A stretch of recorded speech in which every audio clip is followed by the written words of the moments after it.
가끔 마음이 힘들고 또 참 괴로울 때가 있습니다. 그럴 때는 예전에 참 힘들게 목회했던 안성을 한 번은 휘 둘러보고 오기도 하고, 또 그곳에서 이렇게 식사를 하고 깊은 추억이 있고 한 곳을 한 군데 이렇게 돌아보게 됩니다. 그렇게 돌아보면서 그래, 저기서 너무 배가 고파서 내가 저기서 전도하면은 어떤 사람이 혹시 교인이 지나가다가 불쌍해서 국밥을 사주지 않을까. 그러고 그렇게 열심히 전도했는데, 목이 다 쉬도록 했는데 아무도 사주는 사람은 없고, 그래, 저쪽에서는 내가 애들에게 전도하다가 매를 맞았지. 토큰 가게 아저씨가 나를 발로 밟았던 데야. 아, 저기서는 버스를 타고 버스에 있는 사람들에게 전도지를 나눠주니까 버스 기사 아저씨가 가다가 버스를 세우고 이 자식아 일로 내려와. 그리고 나를 끌고 이거 청소 누가 다 하는 줄 알아? 하며 소리 질렀던, 끌려갔던 저기가 저기지.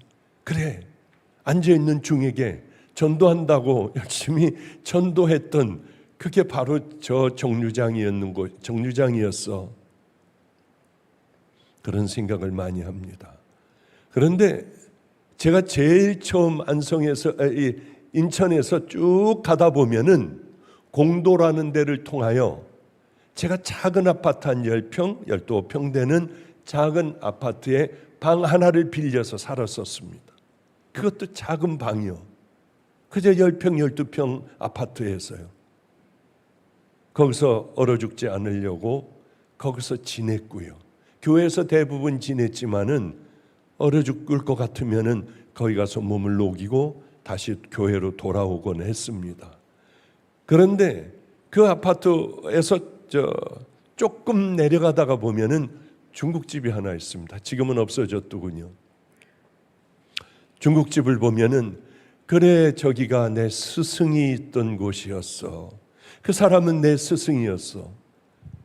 길거리의 아이들, 폭력적인 아이들하고 사니까 먹은 게 별로 없어도 아령이니 담배리니 이걸 가지고 팔씨름을 어떻게든지 키워야 했기 때문에 그렇게 열심히 팔씨름을 했던 기억이 납니다. 그런데 그렇게 해서 애들을 팔씨름이라도 이겨야 얘네들은 뭘 얘기를 좀 듣고 함부로 하질 못하기 때문에 팔힘을 그렇게 많이 길렀습니다. 저를 이기는 애가 별로 없었어요. 아이들이 한 번은 도전하러 가자 그 중국집의 주방장이 최고로 팔씨름이 아주 대단하대요. 그래서 중국집으로 도전을 하러 갔고, 부끄럽고 창피하지만은 아저씨는 앞치마를 두른 채로 중국집에서 짜장면을 만들고 웬만큼 사람들이 나가자 이제 저는 그 아저씨하고 저 무슨 목사입니다. 죄송하지만 팔씨름 한 번만 해주실 수 있어요? 아저씨를 보는 순간에 나는 졌네. 팔이 하나가 이렇더라고요. 아니, 목사님이 웬 여기에 오셔가지고 팔씨름을 하자고 합니까? 그 사정이 있어서 그렇습니다. 우리 애들은 다 둘러 있었고 오토바이로 짜장면 배달하는 걔네들까지 전부 모여가지고 저는 팔을 잡자마자 아니, 난 상대가 안 되네. 아저씨 좀 살살 잡아요 하려고 하다가 그럴 수 없으니까 이 사람은 딱 잡았는데 무쇠 같았어요. 해보나마나 저는 져요. 그래서 애들이 하나 둘 시작 하는데 도무지 바들바들 떨며 있는 힘을 다해 넘기려 해도 아저씨는 뒤로 갔다가 앞으로 왔다가 뒤로 갔다가 앞으로 갔다가만 해주고 있었어요. 더 이상은 저는 힘을 못 쓰겠더라고요. 이제는 내려놔야지, 이 아저씨에게는 지겠구나 할 때 아저씨는 탁 하고 져줬어요. 와, 목사님 엄청나네요, 힘이. 그러고 털고 들어갔고 우리 애들은 뭐 좋아서 어쩔 줄 모르고 최고를 이겼다고 하고 저는 애들 사이에 교회로 돌아왔어요. 아저씨는 왜 졌을까? 그 아저씨는 왜 팔씨름을 분명히 확 금방 이길 수 있는데 그렇게 힘들게 하며 져줬을까? 가끔 요즘은 내 멘토가 된 주방 아저씨, 꾀재재한 조그만 중국집에 꾀재재한 그 주방장, 그분이 제 멘토가 되어 가끔 그분을 따로 할 때도 있어요. 이길 수 있지만은 져주기도 하고 그저 낮아지기도 하고 거짓말을 할 줄 알면서도 그렇게 그저 참아주기도 하고 해요. 저는 이런 생각을 가끔 합니다. 예수를 안 믿는 주방장도 그런 배려를 하고 온유라고 하는 것 있죠. 당연히 내 손에 있는 새 같은 이 연약한 것을 금방 없애버릴 수 있지만은 그러나 그러지 않고 날려보내는 것, 온유한 마음.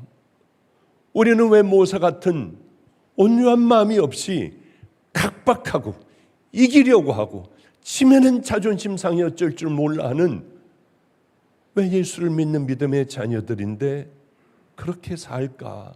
나부터 한번 좀 내려놓는 연습을 해야겠다 하는 생각을 가끔 가다 해요. 오늘은 맥주감사주일입니다. 죄송해요. 너무 정신없는 세상을 살다가 보니까 야, 맥주감사주일 반드시 광고를 해. 알았지? 다 광고를 해서 함께 마음으로 지킬 수 있도록 해. 그리고 이번에 나오는 모든 헌금들, 이 헌금들은 정말 죽어가는 목사님들이 있더라고요.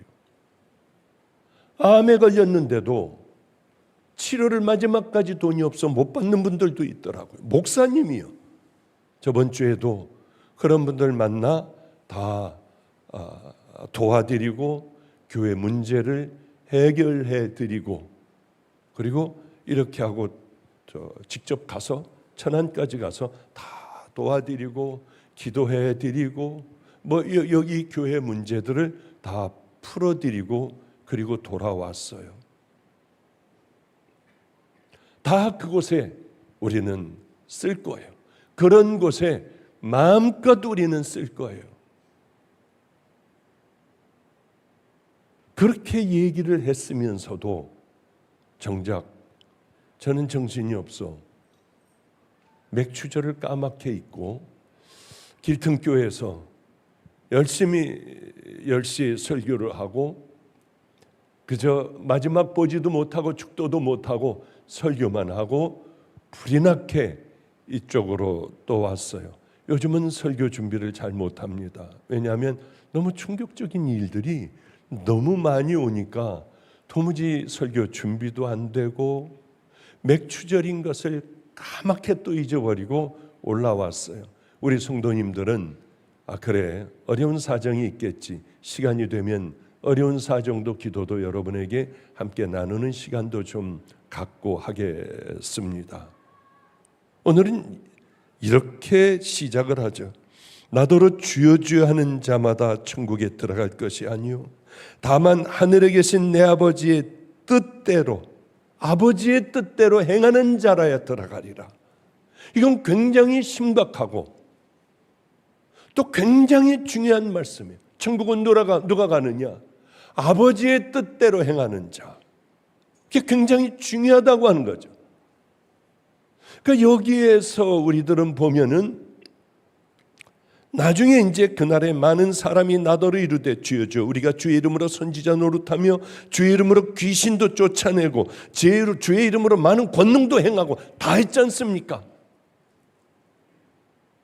아무리 이렇게 주여 주여 하고 권능을 행해도 하나님 보시기에는 가짜가 있다고 하는 거죠. 이 가짜는 너무나도 놀랍게도 자기가 양인지 염소인지 몰라요. 자기가 가짜 선지자인지 진짜인지 몰라요. 그러게 예수님에게 당당하게 묻지 않습니까? 우리가 이렇게 했습니다. 우리가 저런 것도 했습니다. 하나님이 주신 능력으로 능력도 행했습니다. 귀신도 쫓아냈습니다. 아니야, 너희들은 아니야. 왜냐하면 아버지의 뜻대로 살지를 않았잖아. 그런 얘기를 좀 한번 나눠갈게요. 얼마든지 가짜가 있어요. 우리 이렇게 많은 사람들이 예배를 드립니다마는 다 진짜고 다 천국 가면은 얼마나 좋을까요? 지금 이건 당신들은 지옥 간다는 얘기가 아니라 우리도 빨리 거듭나고 변화되어 하나님께서 원하시고 성경에서 말씀하시는 그 아버지의 뜻대로 행하며 살아가는 은혜의 자녀들이 되자고 하는 이게 말씀입니다. 저는 오늘 제목을요, 주여 주여 주여라고 했어요. 앞으로 이렇게만 붙일 거예요. 주여 주여 주여 가로 1, 주여 주여 주여 가로 2, 주여 주여 주여 가로 3. 왜냐하면 제목들이 너무 유혹적이에요. 세상적이에요. 어떻게든지 내 설교를 한 번이라도 더 보게 하려고 박보영 목사가 입신하여 천국과 지옥을 본 그 실체, 뭐 이렇게 해야 많이들 와가지고 보고 이게 뭔가 하고 두들겨 보고 하더라고요. 이게 무슨 설교예요? 이제 나는 제목 안 붙일 거야. 저는 제 설교에 조회수가 몇 번인가 들여다보지를 않아요. 그것들은 마귀가 붙들고 있잖아요. 내 건 몇 번 봤나? 저 사람 몇 번 봤나? 나보다 많아? 좌절하고 절망하고. 그러면 그렇지. 내 설교를 많이 듣지. 이 짓들을 하고 있을 수 얼마든지 있다는 거예요. 나부터 변해야겠다. 나부터 제목을 없애버려야겠다. 그냥 주여 주여 주여면은 충분하겠지. 그러고 저는 제목 안 붙일 거예요. 이제 우리 마가의 다락방 목사들도 그저 간절한 마음이요. 마귀가 어떻게 하는 것, 이런 걸로 보니까 다 그런 제목이에요. 제목으로 현혹하여 들어와 그것들을 클릭하게 만들지 말고 우리의 삶으로 우리가 당연히 해야 될 것을 해 나가며, 남들은 그렇게 하더라도 아무도 보지 않는다 해도 그저 그렇게 하고 살아가는 정말 속사람이 그리스도인인 우리들의 삶이 되시기를, 하나님께서 기뻐하시는 하나님의 뜻이 있는 그 삶을 살아가시기를 축복합니다. 왜냐하면은 주여 주여 하는 자마다 다 천국 들어갈 것이 아니야. 주여 주여 하는데도 가짜가 분명히 있다고 하는 거예요. 이게 우리에게 무섭다고 하는 거죠. 이 사람들은 선지자 노릇도 해요. 귀신도 쫓아내요. 할 것 다 합니다. 그런데 주님 앞에 가면은 주님은 모르신다고 하는 거죠. 너희들은 여기 들어올 것이 아니야.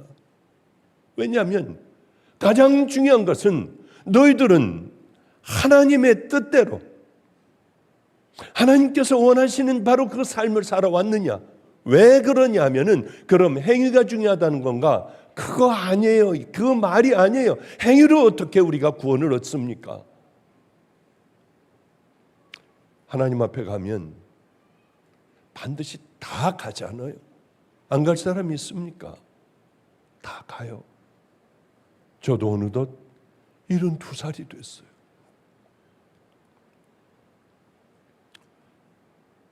90까지만 산다고 해도 엄청 오래 사는 건데요. 20년이 안 남았어요. 18년이 남았어요. 85세까지 산다고 하면 그저 한 12년 남았고 13년 남았고요. 이런 세월이구나. 엊그제 같아요. 제가 어렸을 때가 엊그제 같아요. 이런 얘기를 제가 했습니다. 예전에 조금만 집에서 애들하고 나가면은 맑은 시냇물이 흘렀어요. 그저 조금만 걸어 나가면은요. 그리고 그저 중고등학교 때는 달빛은 이렇게 환하게 비치고 있고요.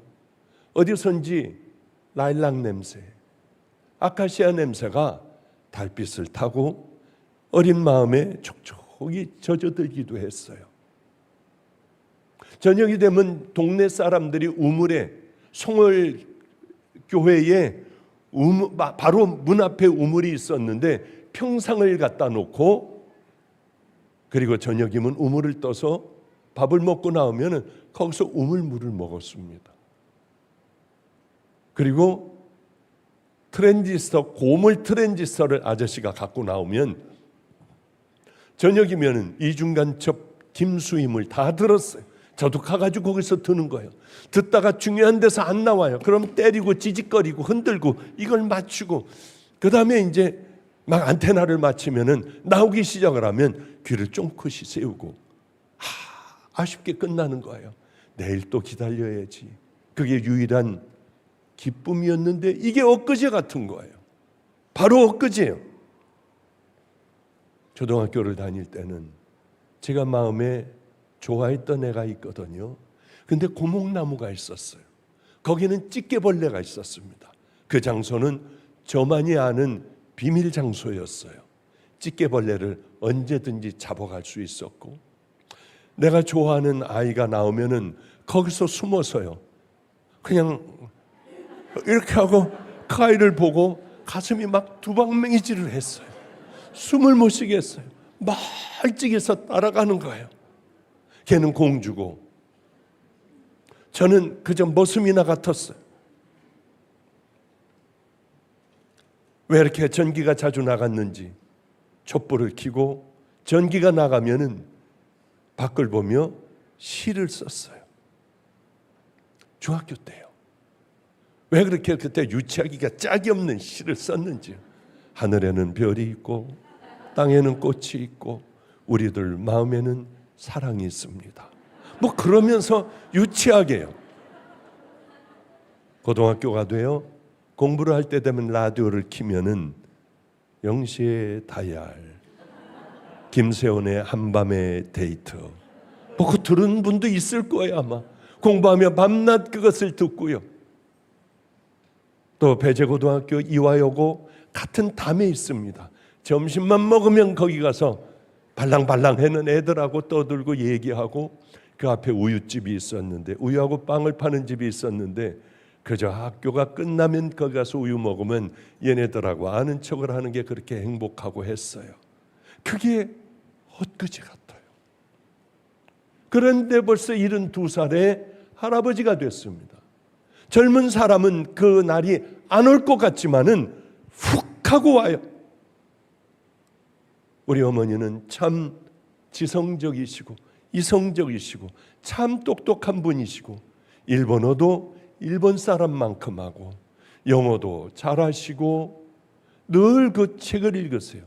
97살인데 어제도 책을 읽으시기에 보니까 일본 책, 미우라 아야코의 뭐 내일 뭐라고 하는 그 책을 읽고 계셨어요. 일본 책으로. 그 어머님은 이제 제가 알고 있는 어머님이 아니에요. 기억력도 다 잃어가시고 물어봤던 것도 또 묻고, 약을 드셨는데도 또 약을 달라고 하시고요. 예전에 작년에 어머니가 아니시더라고요. 작년에 아버지가 아니세요. 99살 되신 아버지도 작년에 아버지하고는 또 다른 분이 돼 계세요. 이런 거구나.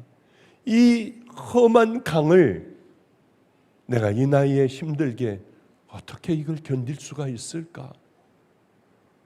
그런 생각을 하며 점점 꺼져가는, 왜 박 목사 이번에 담도 막혔을 때 놔두지 왜 또 살려놨어?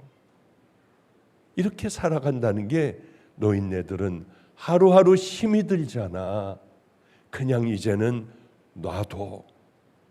어떻게 됐든 놔도 주님 앞에 가야 되잖아.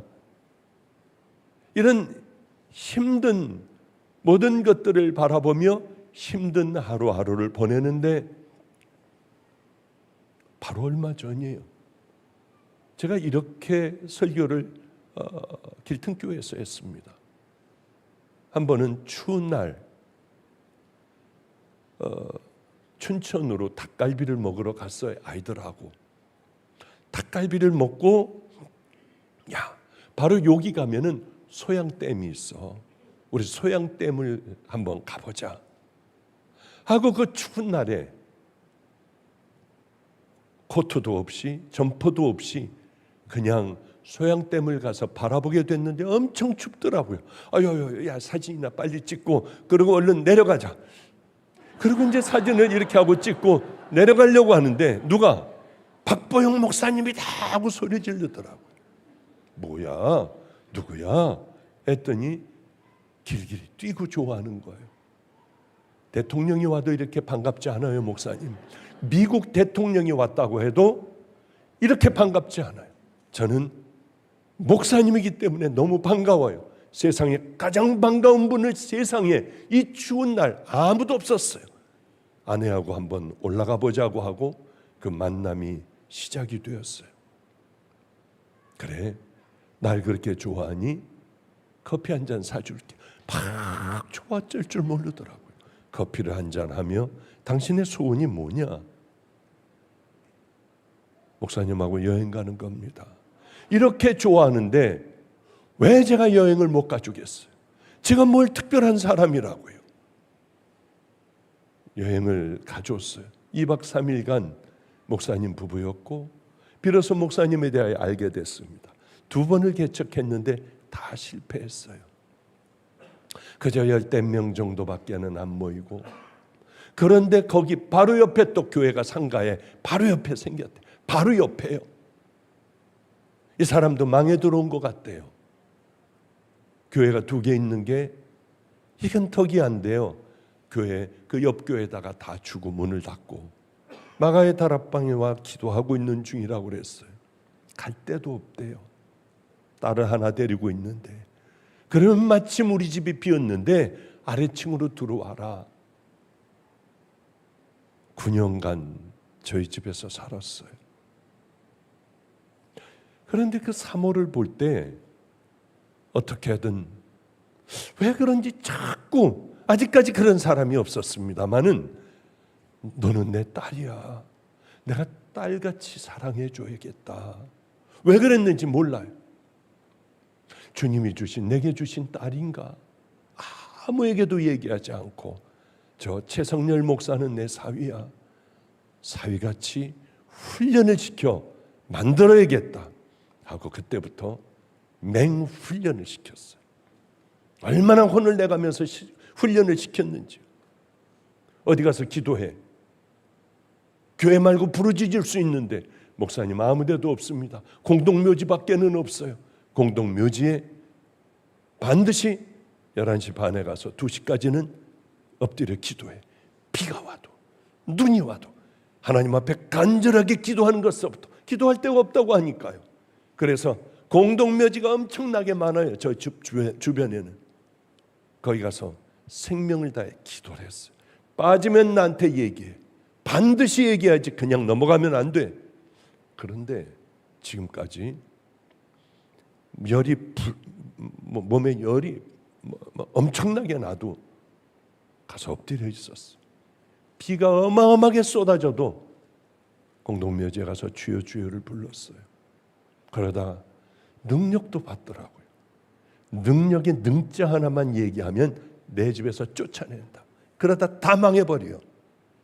어쨌든 간에 그렇게 우리는 9년이라는 세월이 지났고 지금도 갔다 왔습니다. 엘리베이터 타는 데까지. 거기하고 보이지도 않아요. 여기 본당이 있는데 층계에서부터 시작을 해가지고 엘리베이터까지 꽉 찼더라고요. 그 앞까지요. 앉을 자리도 없어서 엘리베이터에서 다들 서서 보이지도 않는데요. 꽉들 쳐서 예배를 드리더라고요. 얼마나 행복했는지. 뜨거운 예배를 드렸어요. 이제 좀 옮겨야겠구나. 여기도 어쩌면 이렇게 사람들이 몰려드는 예배, 교회가 됐을까. 저는 이제는 내버려둬도 지 혼자 잘 가겠다. 이제는 내가 그만해야겠다. 밤낮 혼냈어요. 밤마다 오면은 이러면 돼 안 돼? 둘 다 무릎을 꿇고요. 이러면 안 돼. 넓은 목사가 돼야 돼. 다 받아들이는 목사. 하나님께서 당신을 보고 붙들고 쓰실 수 있는 그 종이 되지 않으면은 쓸데없이 이거 뭐 때문에 하고 있어. 밥벌이로 해? 하며 야단을 치고 양에 대하여 생명을 걸게 하는 그렇게 훈련을 시켰습니다. 이젠 됐네. 이제 놔둬도 지네들 존경받는 종의 길을 걸어가겠네. 저 혼자 그렇게 생각을 했습니다. 야단칠 때는요, 무섭게 쳐요. 정말 무섭게 쳐요. 그러면 사모하고 둘이 무릎 꿇고 울다가 사모가 저한테 그래요. 목사님, 최 목사를 아직 묻어버릴까요? 그냥 땅을 파서 묻어버릴까요? 그냥. 그럼 여기가 시원해지는 거예요. 제가 그래 아니, 늦었어. 내가 좀 만드느라고 그래. 빨리 가서 자. 이런 날들이 많았어요. 주일날 허리가 아프다고 하며 예배를 드리고 와 저에게 좋은 화장품을 뭘 사와가지고 이걸 발라보시래요. 나 이런 거 필요 없어. 나는 알러지만 안 생기면 돼. 아무거나 못 바르지 않아. 이건 좋은 거니까 발라보세요. 목사님, 이거 살라고 현대백화점 갔다 왔어요. 이런 거 하지 마. 빨리 내려가서 찜질을 해. 그래 주셔야 되잖아. 그 주일이었어요. 화요일 날 폭탄이 터졌어요. 이틀 후에 어머니는 담도가 막혀 97세 어머니는 갑자기 병원에 입원하여 이제 어떤 처치를 받아야 하는데 이게 힘들고 어쩌고 저쩌고 놔두면 그대로 소천하실 수 있고 그러고 시술을 받으시고 12지장이 다 궤양이 많이 생겨 이제 지금 시술을 받고 참 왜 그렇게 회복이 어려우신지요. 아버님도 그렇게 아프시고 이런 일 저런 일 또 다른 목을 잡을 일 그게 4가지가 한꺼번에 터지더라고. 목사님, 사모병원을 갔더니 악성암이래요. 몸에 다 퍼졌대요. 허리 아픈 것도 그쪽으로 암이 자라고 있고 임파선도 그렇고 혈액암이랍니다. 공격성 암이라고 그래요. 의사에게 검사한 걸 가져갔더니 서울대학병원에서 그러더래요. 애는 몇 살이냐고. 이제 41살밖에 안 됐잖아요. 애는 몇 살이냐고 먼저 묻더래요. 제가 현실 감각이 없어지더라고요. 내가 지금 어디에 있지? 이게 무슨 일이지? 난 마음으로 딸로 여겼는데 세상의 모든 고난 가정도 깨지고 뭣도 하고 병으로 죽어가기도 하고 거의 세상의 고난은 다 당해봤는데 나 자식 잃는 아픔은 주님 아직은 자식 잃는 아픔은 내가 당해보지 못했어요. 이제 다 훈련해놓고 갑자기요 며칠 만에 항암치료 가장 강한 항암치료를 받고 집으로 돌아왔더라고요. 얼굴을 못 보기 때문에 볼 수가 없어요. 제가 마음이. 그래서 가서 얼른 문 잡고 기도하고 얼른 올라오고 또 괴로울 땐 가서 문 잡고 기도하고 올라오고 그러다가 내려갔어요. 충격을 받았습니다. 왜냐하면 그 얼굴이요 여태까지 본 김나연이 아니에요. 해같이 빛나는 거예요. 뭐야 이거? 깜짝 놀랐어요. 어쩌면 저렇게 빛날 수가 있을까? 정말 여러분 앞에 세워놓고 싶어요. 근데 그건 말도 안 되는 일이었어요. 목사님, 저는 여기에 일만큼도 불안함, 죽음에 대한 공포, 두려움 하나도 없어요. 제가 울었던 건 한 번 있어요. 남편 때문에도 울지 않았어요. 내 딸 때문에도 울지 않았어요. 목사님 생각하니까 그렇게 울었어요. 두려워서 그런 게 아니라 마음은 왜 그렇게 편한지 몰라요. 이러더라고요. 목사님, 저는 참 행복했어요. 너무 행복했어요. 그런데 정말 웃으며 행복한 얼굴이 여기 이렇게 흐르더라고요. 고난의 삶도 아니었어요. 열심히 목회했어요. 남편이 목회가 안 되니까 본인이 열심히 직장 다니며 어느 날은 노트북을 사와요. 목사님이 이제 잘 안 되죠, 노트북이요. 직장 생활하면서요. 이 노트북이면 이거 한 15일 이상은 가가지고 벌어야 하는 건데 제발 이런 짓 하지 말아라. 그런데 박 목사님에게는 절대 알리지 말아라. 내 병을 제발 알리지 말아라. 저는 사랑받는 사람이었더라고요. 내가 어떻게 이렇게 사랑을 받는 사람이었을까? 난 아무도 날 사랑하지 않고 외롭지만은 힘들게 그 길 걸어왔는데 날 사랑하는, 이렇게 사랑하는 사람이 있었네. 너무 행복했어요. 어제도 가서 열심히 기도해 줬습니다. 목사님 한 번만 안아주세요. 아무렇지도 않아요. 저 둘이 있을 때 안아준 게 아니라 그 남편이 있을 때 꼭 안아주고, 근데 자꾸 눈물이 나올 것 같아 얼른 휙 돌아서서 건강 조심해.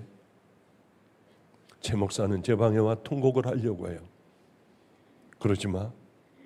목사들은 슬퍼도 티를 내지 말아야 돼.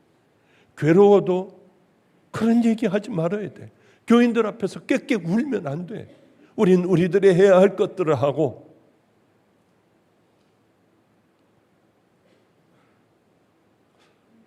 방에 들어가서 울어. 예, 목사님, 방에 들어가서 울게요.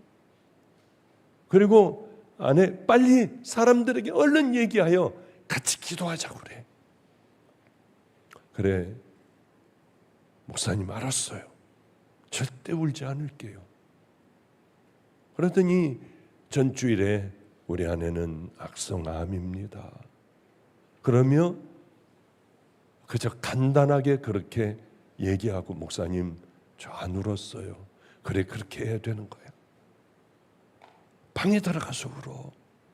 우리는 당당하게 믿음의 용사니까 교인들과 함께 믿음의 길을 걸어가야 해.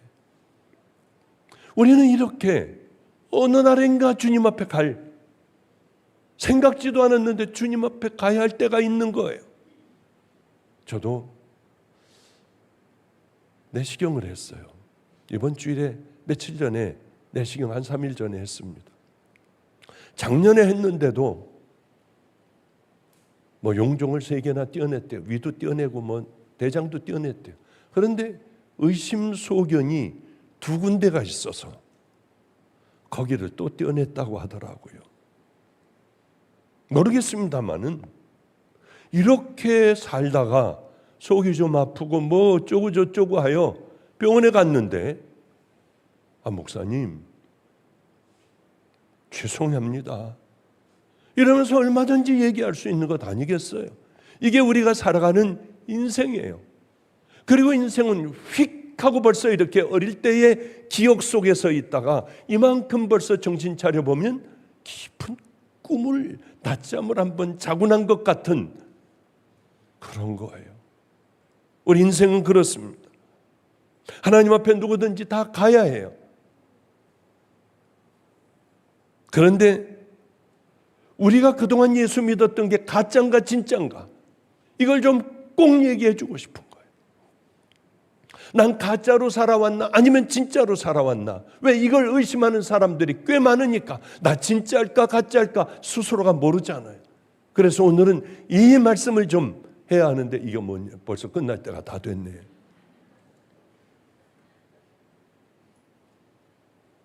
언제 우리들이 주님 앞에 너는 가짜야, 너는 진짜야, 이 판정을 언제 받습니까? 주님 앞에 갈 때요. 주님 앞에 설 때.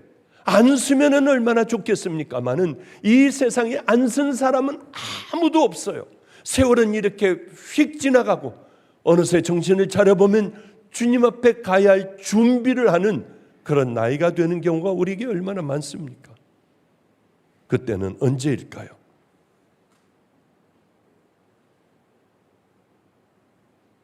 그날에 많은 사람이 나더러 이르되, 그날에 많은 사람이 나더러 이르되 주여 주여 우리가 주의 이름으로 선지자 노릇하며 주의 이름으로 귀신을 쫓아내며 주의 이름으로 많은 권능을 행하지 아니었나이까 하리니, 그 날에 많은 사람들이 그 날이 온다는 거예요. 23절이 바로 그때에 내가 그들에게 밝히 말하되, 그 날이 우리에게 반드시 오고 그 때가 우리에게 반드시 온다고 하는 거예요. 안 오면 얼마나 좋습니까? 우리가 살아온 신앙, 그 삶들 모든 것들에 대한 종합적인 평가가 딱 이루어져 주님 앞에 서야 하는 그 날, 바로 그때에 무슨 말입니까? 우리가 선지자 노릇했습니다. 권능 행했습니다. 귀신 쫓아냈어요. 다 나갔습니다. 이런 날이 온다는 거예요. 이 선지자들도 자기들이 가짜라는 걸 몰랐어요. 그러게 예수님 앞에 자신 있게 얘기하잖아요. 우리가 이런 일을 했습니다. 저런 일을 했습니다. 불법을 행하는 자들아, 다 내게서 떠나라. 우리에게 뭘 얘기하시려고 합니까? 하나님 마음에 맞는, 뜻에 맞는 우리가 그 순종을 하며 살아왔느냐는 거예요. 그들만이 들어갈 수 있다. 왜냐하면 정말 구원을 받았으면 우리는 그렇게 살 수밖에 없으니까. 삶으로 너희들 천국 간다, 행위로 천국 간다는 얘기가 절대로 아니에요. 그럼 무당도 가고 중도 가게요? 아니에요. 우리는 몰라요. 누가 천국 가는지 누가 지옥 가는지 우리는 알지 못해요. 정말 예수님을 믿고 그 삶을 살아가는 사람들, 이 사람들이 가지 않겠습니까? 믿음으로 우리가 십자가를 바라보고 회개하고 그 다음에는 하나님의 마음에 맞는 그 길을 걸어가는 거죠. 인자가 아버지의 영광으로 그 천사들과 함께 오리니 그때에 각 사람이 행한 대로 갚으리라. 이는 우리가 반드시 그리스도의 심판대 앞에 나타나게 되어 각각 선악간에 그 몸으로 행한 것을 따라 받으려 함이니라. 네가 어떻게 몸으로 살아왔는지 그때 너희들은 다 받게 될 거야. 참신앙이 뭡니까? 가짜 신앙은 뭡니까? 참신앙은 오늘 이렇게 얘기하고 있어요. 하늘에 계신 내 아버지의 뜻대로 행하는 자라야 들어가리라. 하나님의 뜻에 맞는 그 삶, 구원을 받았다면, 여러분들이 구원을 받았다면 하나님의 뜻 가운데 하나님 마음에 딱 드는 그 삶을 살아가는 자가 들어갈 수 있다고 오늘 본문은 우리에게 말씀을 해주고 계세요. 이건 틀림없는 얘기일 거 아니에요. 예수님이 말씀하셨으니까. 하늘에 계신 내 아버지의 뜻대로 행하는 자. 우리는 구원이라는 게 뭔가? 첫째, 예수님을 믿는 거예요. 하나님의 아들이신 것을 분명히 믿는 거예요. 이분이 내 더러운 죄들을 깨끗하게 씻어주실 수 있는 유일한 분. 언제 죄가 씻어지느냐? 우리가 하나님 앞에 회개할 때. 회개는 뭐냐? 다시는 안 하는 것. 그러나 또 저지를 수 있어요. 그때마다 십자가에 가 거기서 떨어지는 핏방울로 우리는 정결한 신부가 되는 거죠. 또 싸우는 거예요. 또 그것과 싸우다가 넘어지면 얼른 또 우리 주님 앞으로 나아가고요. 이게 믿음의 자녀들, 이게 구원받은 믿음의 자녀들, 이게 완전히 이루어지면 우리는 주님의 뜻에 맞게 행하면서 살아갈 수가 있는 거예요. 내 더러운 것들을 자꾸 뽑아내고 주님이 기뻐하시는 그 일들을 내 몸에 익히며 살아가는 것. 신앙은요, 믿음으로 믿는 믿음. 그 다음에는 하나님께서 우리에게 요구하시는 것, 그 삶을 살아내는 것이 구원이라고 하는 이 하나의 축이 되지 않겠습니까? 그러니까 하나님께서 요구하시는 것. 그런데 마태복음 5, 6, 7장이나 성경을 보면 믿어라 하는 것보다 너희들 그렇게 행해라. 그렇게 살아가야 한다. 천국에 들어갈 사람도 믿는 사람이라고 하지 않으시고 행하는 자들이 들어가리라. 이렇게 말씀을 쭉 하고 계세요. 그러면 행위로 천국 갑니까? 절대로 아니에요. 믿음으로 가요. 회개하고 이제는 그 삶에서 가치관을 변화시켜 믿음의 길을 향해 걸어가는 자들이 믿기만 하면 돼. 이 신앙은 절대로 안 될 수 있어요. 믿었으면은 삶으로 살아갈 줄을 알아야죠. 죄인 것을 알며 간음하지 말아라, 음란하지 말아라, 거짓하지 말아라, 너 남을 해하지 말아라, 비판 판단 정죄하지 말아라. 이거 다 하고 삽니까? 악한 더러운 죄에 빠져 삽니까? 뒤에서 딴짓합니까? 이게 과연 정말 구원받았다고 할 수 있을까요? 그러기 때문에 예수님은 너희들은 하나님 말씀대로 순종하고 살아가라. 그러면은 너희들은 정말 예수를 믿는 믿음의 사람이 된다. 너희들이 살지 않으면 이 믿음은 헛된 것 아니냐. 그러기 때문에 내 믿음을, 행위를 보신다고 하는 거예요.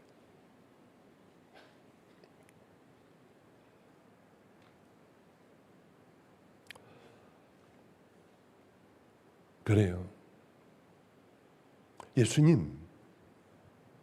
예수님의 어머니가 오셨습니다. 예수님의 가족이 오셨습니다. 누가 내 가족이냐? 하나님의 뜻대로 행하는 자가 내 형제고 내 자매라고 하셨어요. 저는 우리 애들이 다 헷갈리는 게 하나가 있어요. 밤낮 이 얘기를 합니다. 저하고 같이 먹고 자고 했으면 우리 사택 식구인가요? 절대 그렇지 않아요. 아무리 자고 먹고 했어도 우리가 딱 깃발을 꽂아놓고 우리는 주님을 향하여 이렇게 걸어가야 한다. 아니에요. 그건 우린 못해요. 그럼 그게 식구인가요? 아니에요. 뜻을 같이 하는 그 사람들은 먹고 자지 않았어도 멀리서 왔어도 이게 바로 우리들의 식구들이고 하나님을 모시고 믿음의 길을 향해 달려가는 믿음의 용사들 아니겠습니까? 어제 동성애 그걸 하더군요. 반대 집회를 하더군요. 오늘 차 타고 오면서 저 운전해 주는 애에게, 같이 사는 애죠. 야, 너는 왜 너를 봤다는 애가 동성애 반대 집회 너를 봤다는 애들이 없냐? 안 갔냐? 너 뒤에 샜냐? 아니요. 저는 동성애 그거는 이쪽에 따로 모여서 했고, 저는 가가지고 퍼레이드하고 하는 데 가서 피켓 들고 서 있었습니다. 그러니까 온갖 비난을 다 하더래요. 그러면서 이 피켓을 들고 서 있는데 행진하는 사람들 보니까 어느 교회 예수님 복장을 하고 가기도 하고, 예수님은 사랑이시다, 비판 판단 정죄들 하지 말아라, 뭐 이러면서 이제 대부분 어린아이들이더래요. 20 넘은 사람들이 그 뭐 좀 있고 나머지는 다 애들이더래요. 화가 나는 건 어린아이들, 아주 어린아이들을 안고 그렇게들 기쁘게들 거기서 걸어가고 있더래요. 그걸 보고 분노가 일었답니다. 하나님을 거기 예수님 형상을 하고 뭐 성경 구절을 그렇게 줄줄이 써놓고 가는 걸 보니까 화가 나더래요. 어린아이들 쟤는 어떻게 잘할까? 끝까지 마지막까지 붙들고 서 있었대요. 경찰이 걔네들이 막 공격하는 걸 경찰이 막아주더랍니다. 여기에 이렇게 세워놔도 되느냐? 마지막까지 다 들고 있었대요. 네, 목사님, 예수 천국, 불신 지옥 그걸 들고 다니고 외치기도 한대요. 예수 천당, 불신 지옥 하며 그러면서 소리 지르고 얘네들이 다 그렇게 하더래요. 그리고 남자 장애인을 여자 옷을 입혀 앞에서 끌고 가더래요. 정말 참 나쁜 사람들이구나. 장애인들을 붙들었다고 해요. 교회도 부스를 만들어 놓고요, 교회도 자랑스럽게 자기의 교회 이름을 들고 가더래요. 아, 이제 마지막 때가 다 됐구나. 우리 정말 정신 차려. 이제는 정말 조심해야겠다. 입술로만 고백하는 것 가지고 우리는 구원받은 믿음의 자녀라고 할 수 없어요. 그래, 내가 만약에 입으로 시인하고 마음으로 믿으면은 너희들은 구원을 얻어. 그건 옛날 예수를 시인하면 죽여버리는 그때 얘기예요. 우리는 얼마든지 우린 예수를 영접했습니다. 우린 구원받았습니다. 세례도 받고요. 또 신앙 고백도 해요. 그래, 맞아, 예수님이 우리들의 주인이야. 장사한 지 사흘 만에 부활하셨어. 우리들의 모든 죄를 그래 다 담당하셨어. 우린 믿기만 하면 구원받아. 다 알아요. 우리 모르는 거 없어요. 설교 너무 많이 들었어요. 그런데도 우리들이 찜찜한 거예요. 마음이 찜찜한 거예요. 나 정말 구원받았을까? 나 정말 하나님 앞에 가면 너는 천국 백성이야, 그렇게 얘기해 주실까? 나 진짜일까 가짜일까? 자신들이 없어요. 왜 그렇게 해요? 왜 그렇습니까? 왜 이렇게 10년, 20년, 30년 예수를 믿었어도 우리는 자신이 없을까요? 결정적인 이유가 하나가 있어요. 여러분들이 구원받은 삶을 살아내질 못했기 때문에 그래요. 하려고 하지도 않았기 때문에, 시도조차도 안 해요.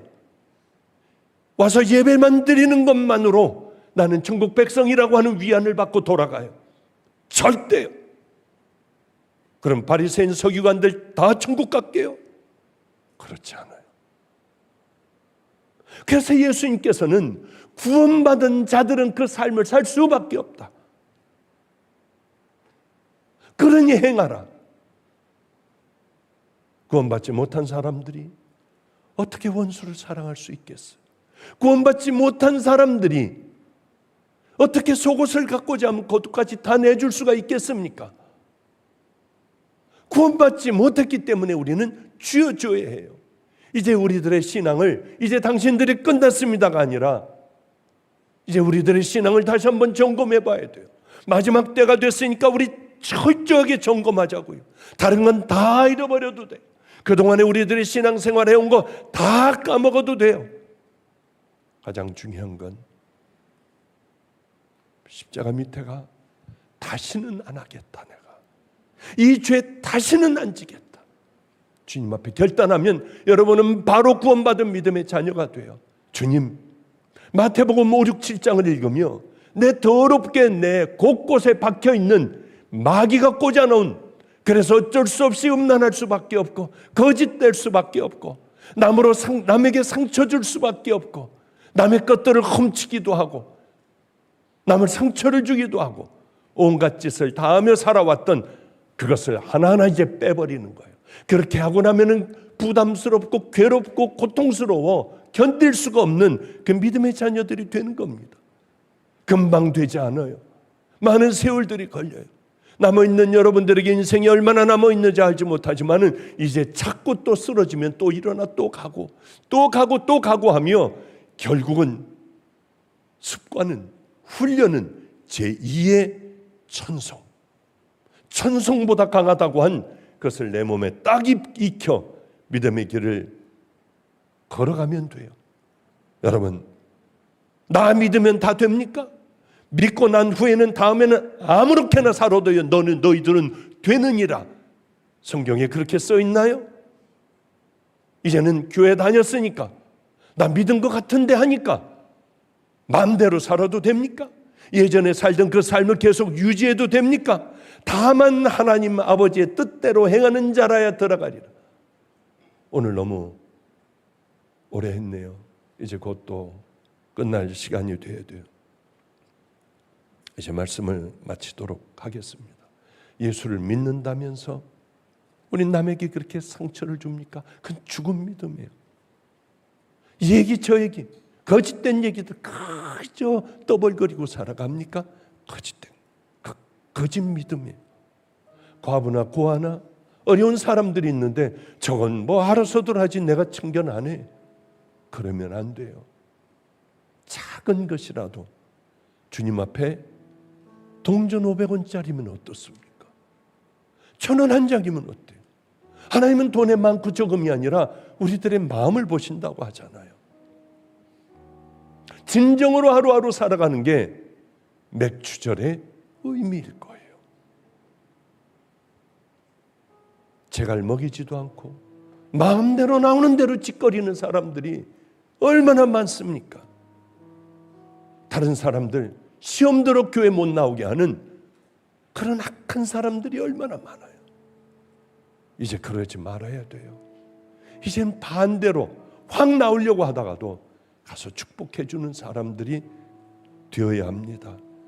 이제 그날에 많은 사람들이 나더러 이르되 주여 주여 우리가 주의 이름으로 선지자 노릇하며 주의 이름으로 귀신을 쫓아내며 주의 이름으로 많은 권능을 행하지 아니하였나이까 하리니 불법을 행하는 자들아 내가 너를 도무지 몰라. 내가 양의 삶을 살았는지 염소의 삶을 살았는지 내가 거짓 신자로 살아왔는지 하나님의 자녀로 살아왔는지 우리 다시 한번 깨닫고요. 아니면은 십자가 밑에 내려가 다시 기도하고 다시 죄 씻음 받고 작은 것부터 싸우며 살아가는 준비된 귀한 믿음의 자녀들, 끝까지 믿음으로 승리하는 은혜의 자녀들 되시기를 주님의 이름으로 축복합니다. 기도하겠습니다. 거룩하신 하나님, 우리 주님께서 우리들의 마음의 문을 열어주시고 이 마지막 때에 내가 너희들에게서 믿음을 보겠느냐, 믿음을 볼 수 없는 세대가 되었습니다. 하나님, 우리가 먼저 준비하게 하여 주시고 하나님 아버지의 기쁨 따라 하나님 우리 삶으로 익혀 그 길을 걸어가게 하여 주시옵소서. 우리 성도들, 인터넷 성도들 모두가 다 함께 믿음의 길을 그렇게 준비하며 걸어가기를 소망하며 예수님 이름으로 기도드렸습니다. 아멘.